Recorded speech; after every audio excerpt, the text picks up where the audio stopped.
अस्सलाम वालेकुम दोस्तों, आज मैं आपको बताती हूँ मालिक और मैनेजर के हवाले से। एक मशहूर कंपनी में मैनेजर की पोस्ट के लिए इंटरव्यू हो रहे थे। इनको एक नहायत तजर्बेकार और माहिर मैनेजर की ज़रूरत थी, मगर हैरत की बात यह थी कि कोई भी इस पोस्ट के लिए सिलेक्ट नहीं हो पा रहा था। आला तालीम याफ्ता लोग ऑफिस के बारे में बाहर कतार बनाए खड़े थे, मगर वापसी पर मायूस होकर घर लौट रहे थे। रिजेक्ट होने की एक वजह और ये भी थी कि इंटरव्यू लेने के वाले पैनल में कंपनी का मालिक भी बैठा था, जो उम्मीदवार से एक ऐसा सवाल पूछ रहा था जिसका जवाब इसे मुकम्मल तौर पर मुतमईन नहीं कर पा रहा था। नाकाम होने वाले उम्मीदवार इसे दिल ही दिल में गालियां देकर रवाना हो रहे थे। कंपनी के मालिक का सवाल यह था कि एक अच्छे मैनेजर की खूबी ये क्या होती है। कोई जवाब में कहता है कि अच्छे मैनेजर को वक्त का पाबंद होना चाहिए, कोई कहता मैनेजर को प्रोफेशनल होना चाहिए, कोई कहता मैनेजर को कंपनी का वफादार होना चाहिए, तो कोई कहता है कि मैनेजर का ईमानदार होना बहुत ज़रूरी है। मगर इन तमाम जवाबात पर पैनल खामोश हो जाता और यही कहता है कि आप जा सकते हैं। आपसे मिलकर बहुत खुशी हुई। सुबह 9 बजे से इंटरव्यू जारी था और तकरीबन 4 बजे एक उम्मीदवार ऑफिस में दाखिल हुआ। बाकी सब उम्मीदवार इसे देखकर मुस्कुराने लगे, क्योंकि इसे सर पगड़ी पहन रखी थी। जब वो कमरे में दाखिल हुआ तो पैनल ने इसको हक़ारत की नज़र से देखा। ये यहाँ क्या लेने आया है? पैनल के बाकी मेंबरान ने इससे सवाल पूछे तो इससे तसल्ली बख्श जवाब दिए, और आखिर में कंपनी के मालिक ने पूछा कि एक अच्छे मैनेजर की क्या खूबी होती है। उम्मीदवार ने जवाब दिया कि सर, एक अच्छा मैनेजर कंपनी को इसके मालिक से भी ज़्यादा जानता है, क्योंकि मालिक तो बराए नाम होता है।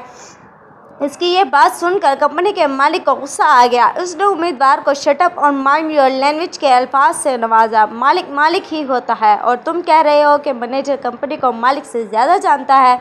क्या तुम्हारी तबीयत तो ठीक है? अपने इस दलाइल से साबित करवा दिया। उम्मीदवार ने मुस्कुराते हुए जवाब दिया कि सर, मैंने अपने घर के माहौल से ही सीखा है कि और इस नतीजे पर पहुंचा। मैनेजर कंपनी के मालिक से ज़्यादा जानता है। मेरे वालिद मेरे घर के सरबराह हैं, यानी मालिक हैं। कोई इसकी इजाज़त के बगैर कोई नया काम नहीं करता। पूरे घर की कफालत की जिम्मेदारी मेरे बाप की ही थी, मगर घर को चलाना किस मैनेजर की जिम्मेदारी थी? किसके कपड़े कहाँ टांगे हैं, किसके क्या कहाँ जूते पड़े हैं, किसकी किताबें कहाँ धरी हैं, किस बच्चे के खिलौने कहाँ पड़े हैं। कपड़े अगर गंदे हो गए तो कौन धोएगा और फिर इस्त्री कौन करेगा? घर की सफाई कौन करेगा? फटे पुराने कपड़ों को पेवंद कौन लगाएगा? अगर मेहमान आ गए तो उनका खाना कौन बनाएगा? कोई बीमार पड़ जाए तो परहेजगार वाला कौन बनाएगा? ये सब मैनेज करने वाली शानदार मैनेजर मेरी अम्मी जान ही थी। अगर कभी भूलकर भी हम अब्बू से पूछ लेते कि फ़लाँ चीज़ कहाँ पड़ी है, तो वो डांट कर कहते कि मुझे क्या मालूम, अपनी अम्मी से पूछो।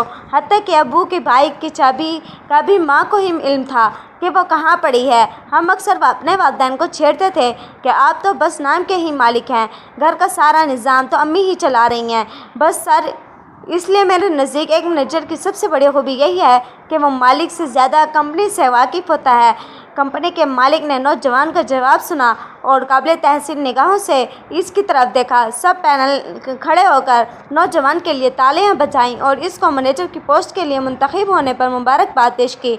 अपनी माँ की अहमियत को समझें। माँ ही वो वाहिद मैनेजर है जो बग़ैर तनख्वाह, बग़ैर किसी मुआवजा के 24 में से 20 घंटे काम करती है और घर को भी संभालती है। कभी माँ की शक्ल में, कभी बीवी की शक्ल में, तो कभी एक बेटी की सूरत में। हर वक्त खिदमत के लिए तैयार है। दोस्तों, आपको वीडियो अच्छी लगी हो तो इसको लाइक करें, शेयर करें, सब्सक्राइब करें और कमेंट्स में अपनी राय ज़रूर दें। Thanks for watching. फॉर अल्लाह हाफ़िज़।